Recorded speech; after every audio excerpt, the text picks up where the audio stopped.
just say it's taken some adjustment, Tantor said with a grin as he started the engine.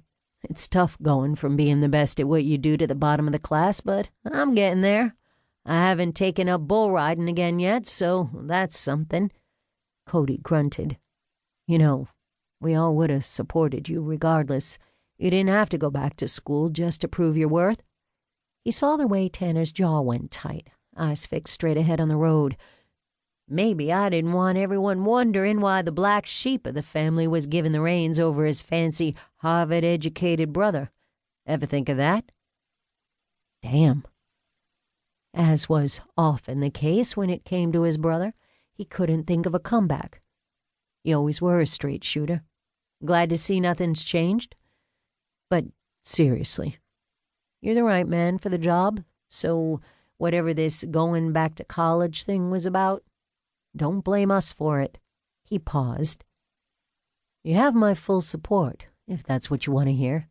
I fully respect the old man's decision to put you at the helm. Thanks, Tantor mumbled, glancing at him. It's nice to hear.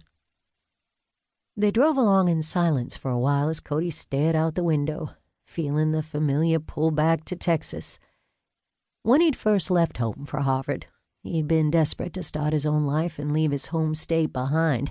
Then, as an adult, he'd readily moved to New York, his career planned out ahead of him, and the big city being the only place he could ever see himself working and living. But he'd always had this notion of not belonging anywhere. That home was still Texas. And yet when he was home, he always got itchy feet, ready to get back to work and away from River Ranch. Maybe he was scared of the ranch life getting under his skin again. Or maybe he was just an asshole workaholic who needed to be in his glass office overlooking New York City in order to feel like himself. He had a string of ex-girlfriends who'd attest to that. Or maybe, just maybe, he was too scared of coming back to everything he'd left behind because the memories still hurt. You heading home on the 27th again? Tantor asked. Yeah, if not sooner. I need to get back to work. Why? No reason.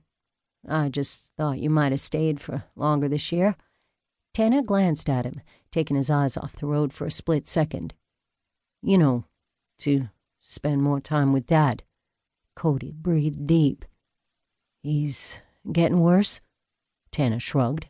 I wouldn't say worse, but he's, well, he just doesn't look like Dad anymore. He's smaller. Seems less imposing, I guess. You'll see when we get home. Cody nodded. Old bastard's always telling me over the phone that he's fine, and it's you all making a fuss over him. It's easy to believe him when his voice doesn't seem any different. Yeah, that sounds like Dad, making out like we're the problem when he's the one with cancer. Soon they were driving past the start of River Ranch, the post and rail fences immaculate as always, stretching as far as the eye could see.